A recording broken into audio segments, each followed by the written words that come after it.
How a Boss Handles the I Don't Feel Good Flake in 1640. This is Radical Self-Respect with Jared Mello.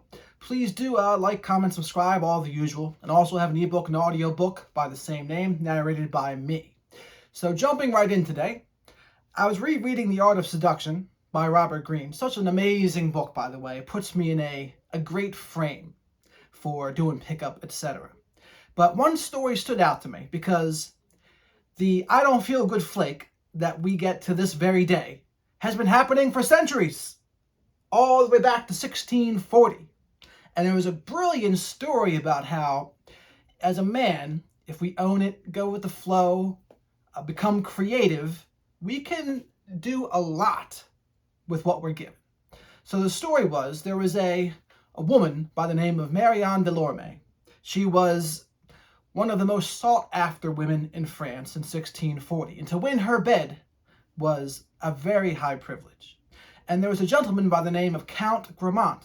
He was supposed to see her one evening, and then on the day that he was supposed to see her, he received a letter from her exclaiming, with quite terribly, I regret that I have a terrible headache, and I'm going to have to postpone our wonderful evening together. And Count Grammont wasn't so sure about that. He goes, this woman's as capricious as she is beautiful. And so he didn't believe her. And so he rode to the town in which she lived to stake out the area, because he presumed that another gentleman would be taking his place instead, because he didn't believe her that she really had a headache. And so, smartly, he went to the area, and he saw this other guy, Duke de Brisac. He was approaching on foot, and he realized, oh, damn, that's the guy that's supposed to hook up with her instead of me. And so he walked up to her, Count Grammont walked up to Duke Brisac, and he said to him, hey, I'm supposed to meet a woman around here, so could you please just walk my horse a little bit here before I return, but don't go too far from the area. So without even asking for a response, without even waiting for a response, Count Grammont takes Brisac's cloak and then hands him the reins of his horse and then goes. Brisac watches him go, but he hides in this other stranger's house for a second and sneaks out the back door, cleverly. And then he goes to Marianne Delorme's house, and one of her servants mistakes him for Duke Brisac, and he storms in and goes up to her bedchambers, and there she is, looking all sexy in a gown, etc. And he goes, it doesn't look like you're too sick now, does it? And at first she's appalled, like, how could you be here? She's frightened and angry. And this is a point where a lot of weaker men might have become a little apologetic, said they're sorry, and promised to never do something like that again. But not the Count. Count Grammont was like, I don't think you're too sick. But not only that, I think you should take a look out the window and see what Brisac is actually doing, the guy you're supposed to see. And she goes over to the window and sees Brisac walking Grammont's horse like a simp, basically. Like a simp, a stable boy. And he looked ridiculous doing it. And Marianne Delorme bursts out laughing because Brisac looks so ridiculous. And she pardons Grammont and says, you know what? He can go on walking horses all night. You've made him look like a fool. So you will win my favors instead. And we can do this tomorrow evening. So it's an example of he owned it. He never let her frame get in the way of what he wanted to do. He owned everything he was doing, and he was bold, and he proved himself. This is the name of the chapter in the book, Prove Yourself. And this is a harder one for men to master, because a lot of times when a guy really cares, he's caring from a codependency. He's caring because he wants some good feeling for himself, and it makes him weak.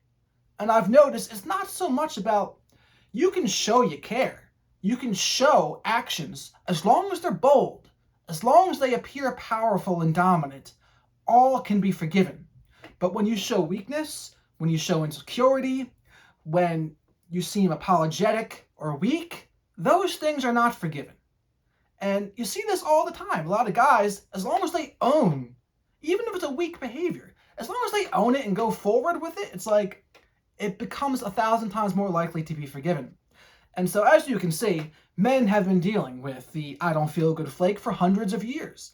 And this is a prime example of how one gentleman creatively overcame the I don't feel good flake. Now, I can already hear some of you saying, well, I can't go stalk up some girl that I like that told me the I don't feel good flake. And this is true. True. It was a different time and era back then, but the principle remains the same. The principle is, if we're creative enough, own it enough, and prove ourselves, then anything is possible.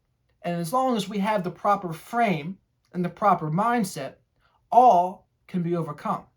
But weakness, neediness, insecurity, approval seeking, those kinds of things can never be overcome. So take this as a valuable lesson from Count Grammont. This is how you artfully, playfully, and creatively overcome an I don't feel good flake. If you haven't read The Art of Seduction by Robert Greene, highly recommend you do so. It's an awesome book because when you see it through a red pill lens in particular, you see all the reasons why things work. And you also see all the reasons why some things don't work. And so, again, some people could say, oh, there's F-boys in the book or there's simpy behavior in the book, but most of the men in particular, they have one thing in common. They own it. They own it, and they have very powerful frame. So even behaviors that could appear simpy by someone else don't appear so simpy from them because they're not disrespecting themselves in the process. They're not letting the other person affect their internal state in a negative way. Because that's also what's most important. We can't let women affect our internal state. We just have to be above it. We have to be emotionally centered and above that. We can allow ourselves a little of the good feelings, but even then I'm hesitant, because if you allow yourself too much of the good feelings, you leave yourself susceptible to the negative as well. But great book by Robert Greene. Check it out. And let me know what you think about this video. Do you like it, not like it, etc.? Have any other examples of ways in the 21st century you've been able to overcome a I don't feel good flake? I'd love to hear it. So with that, thank you very much for watching, and have a great rest of your day.